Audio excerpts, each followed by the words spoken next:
to our morning meeting that I, and I hope you, will find fresh and thought-provoking. Inspired by TED Talks and our own senior speeches, we are calling this new feature Titan Talks and Amazon Addresses.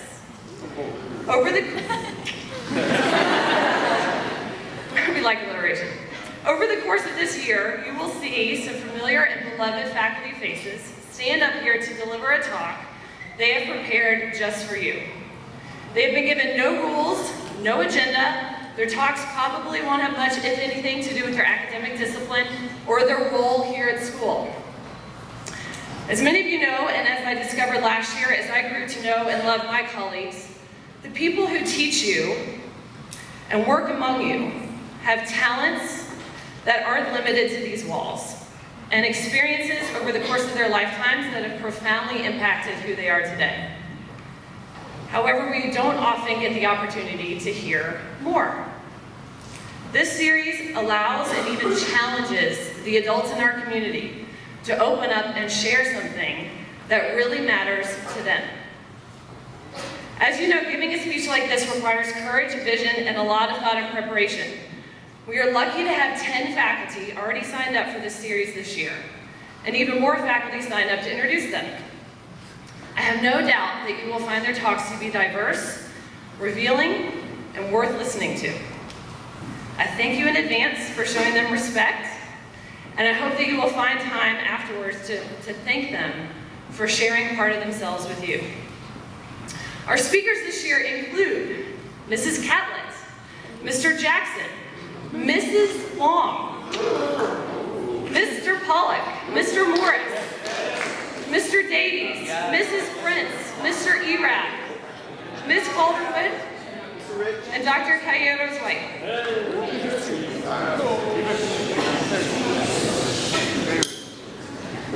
I am, of course, excited about each and every one of these talks, but I might also be a little biased. I'm going to say that I'm super excited about our first speaker of the series. I like and admire him so much that I married him.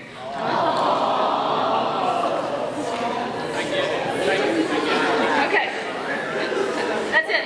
Okay. That's my sweet moment. Okay. Bring it back together. You all know Mr. Gahan as the AP Comm teacher and senior class dean, but I'm lucky enough to call him my husband, and our son Will is lucky enough to call him daddy.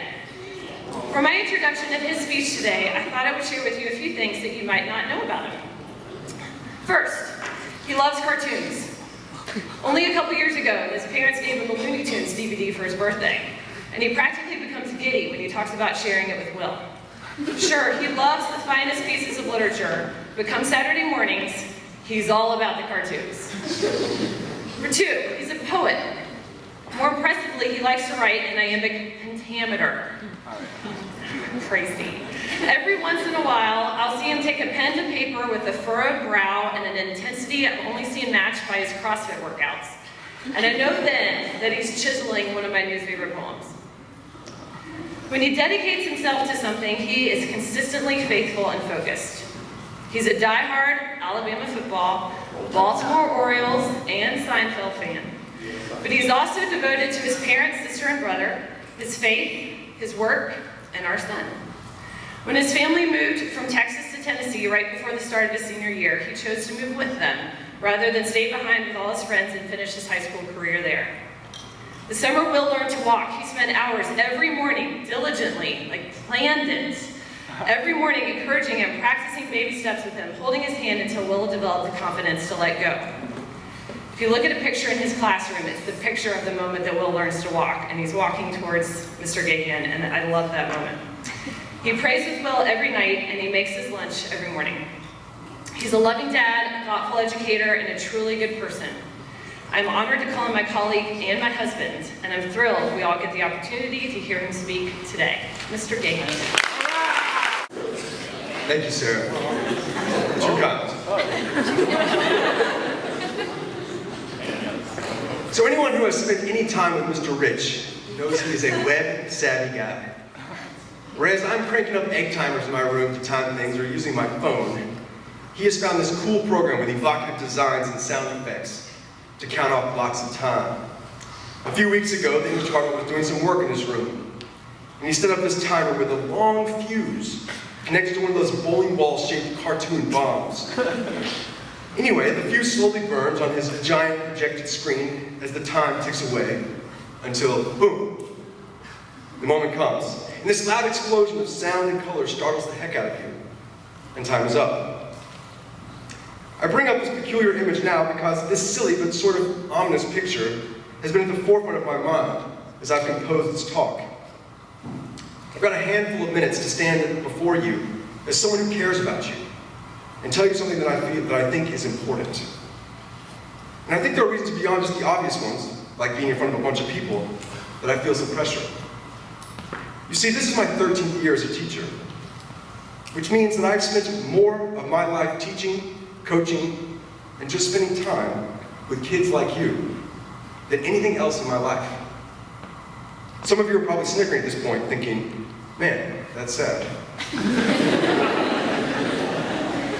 But if I ever take time to reflect on this fact about my life, I inevitably just feel really, really fortunate. I love what I do. And that is ultimately a testament to you. Yes, I love books, discussion, ideas, and writing. I even have a weird penchant for grammar and diagramming sentences.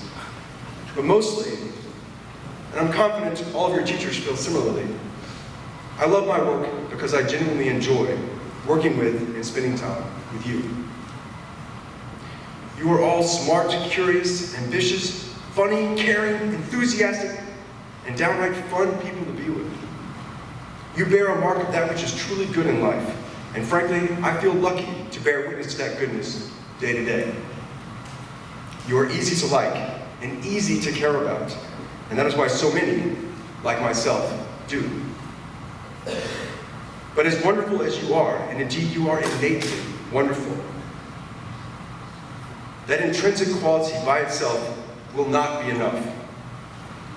You must also do the work. I believe that you are called upon to do immensely important things.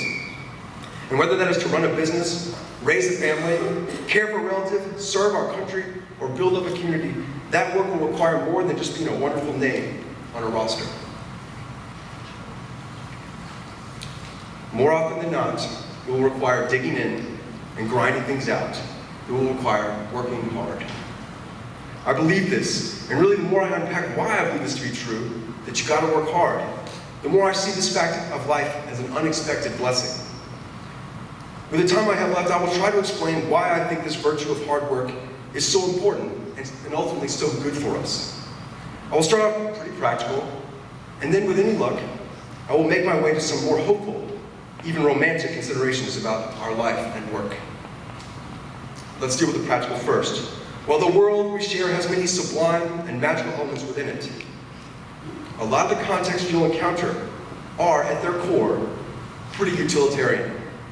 That is, many of the places you'll find yourself in life are dominated by a kind of economic reasoning, where what the people around you want most is for things to be useful and efficient. This being the case, one of the first things you learn as an adult, and many of you know it already, in places where your life will take you, whether it's a job or a volunteer group, you will be judged by a single criterion, and that is, do you take care of your business, or do you expect other people to carry your load? Do you take care of your business, or do you expect other people to carry your load? For better or for worse, in my experience, most folks don't have a lot of time or use for those individuals who do not take care of their business. Guys, there's plenty of exciting, important work to be done. The world's full of it. And you're just the people that take the challenges we face. But you will never get the chance to do that meaningful work unless you first show the people around you that you can be depended upon, that you can take care of your business. And this requires working hard. And it's not just what you do for a paycheck. Yes, I hope you all get great jobs and are rewarded handsomely for your efforts. But really, I also want you to develop the capacity to love others. And hard work is part of that too. A mentor of mine, Chet LeSword, who still teaches down in Chattanooga, Tennessee, and who has in his life as a teacher influenced more young people in positive ways than I can dream of, has a saying that he shares with the kids he comes to know. He says, you want to have great friends, you must be a great friend. There's a lot of truth in this simple adage. The fact is, you will have a lot of acquaintances and people who come in and out of your life. But you'll have a few people whom you love and who love you. And for these deep relationships that shape our lives and who we are, it matters very little how beautiful you are, how many goals you score, where you live, or where you go to college. For these precious relationships, what matters is whether or not they can count on you. That you're not too selfish to show up when it really counts. These moments can be big like weddings and funerals, but more often than not, these times where you are truly needed are much more mundane. You help carry stuff, you listen, you offer rides. But here's the thing, we can all imagine ourselves helping a friend who is hobbling across the parking lot, carrying an art project and lacrosse gear, or calling a friend who you know is having a tough time. Some of you, the ones still listening, may be imagining such scenes right now. However, I found that in all these images we project of ourselves lovingly showing up for a friend, in those images we are full of energy and just listlessly going along, eager to have an opportunity to care for a friend or a loved one. In real life though, you typically see that friend dragging his art project and goalie gear across campus on a morning when you stayed up till 2 a.m. the night before finishing a paper, and you got into a fight with your mother over breakfast. The night when your little sister or big brother needs your sibling love and advice because they just broke up with someone or because they got into trouble. That will pretty often be a night after you had a super hard practice and you have 2 important tests the next day. This feeling of being overwhelmed, overburdened, that's what it feels like to love someone sometimes. It's hard, but it's also absolutely important. A lot of time loving those people that make our lives so full is not convenient or easy, and we are not feeling totally relaxed or carefree, but you are needed. And we, your teachers, want more than anything for you to be the kind of men and women who show up, even when it's tough, to give your best. You gotta work hard. You gotta grit your teeth, dig in, and work hard. You love the people that need you, and after that, without making excuses, you take care of your business. You want to be great? That's what you do. It's not glamorous, but it's vitally important. Okay, so far I've talked about things I think you should know, but I've kind of made it sound like life is just a big checklist, and a good work ethic will allow you to tick more things off the list.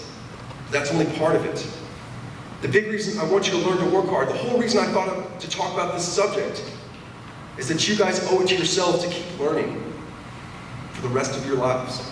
A professor whom I really respect, Andrew Delbanco, is known for saying to the overly complacent students who enter his class, hey guys, do the reading. You gotta spend the rest of your life inside your head. It might as well be an interesting place to be. He's right, of course. But before you know it, no one's going to be checking your homework, asking you to do labs, making you sit down to take tests. If you want to keep learning, you got to do it yourself. Now, one thing you may not know about me, but now you do know, I love cartoons. One of the real benefits of having a 3-year-old is that I can watch hours of Tom and Jerry or SpongeBob without feeling weird about myself. Nevertheless, as much as I adore Bugs Bunny Marathon, there is one conceit they use that I hate. It is the image of a light bulb illuminating above a character's head when he or she gets a big idea.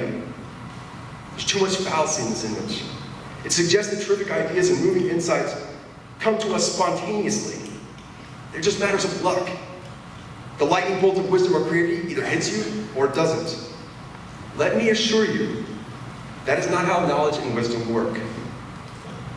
A much better metaphor for coming up with a big idea would be chopping down a massive oak tree. You just keep working at it. You sweat, your hands blister, and you think about giving up, but little by little, you make progress. When that big idea comes like a fallen tree, it may seem sudden, like a light bulb, but it's the hours of hard work before that moment of satisfaction that have led to its occurring.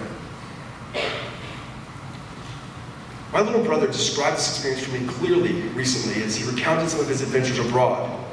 John, my brother, is 7 years my junior, but about 5 times more courageous. And upon graduating from college, he joined the Peace Corps. So a few months after 4 safe and idyllic years at Swanee, he filled up a backpack and made his way to a tiny village in the Caucasus Mountains of northern Azerbaijan. He was charged to set up a school and start a leadership academy for teenage boys in the village. He was about 4 years older than some of you when he arrived at the little village, and when he got there, he knew about 20 words of Azeri, the indigenous language. Now, John is a big, strong, handsome young man. He smiles a lot, and when he shakes your hand, you can feel the pressure of his big hand for several minutes afterwards. Even so, early on in his term, when he would get to the bigger town nearby, he would call me or our dad and soon fall into sobs about how lost he felt. Imagine that, a big, strong young man sitting in an internet cafe in a tiny foreign place weeping, saying to us that he wasn't going to make it. There wasn't some grand moment or epiphany that let him know that he would make it. He just kept putting one foot in front of the other, day to day, grinding it out. He doesn't know exactly when, but one day as he walked through the village, he realized that he understood most of what folks around him were saying. And he didn't feel so lost.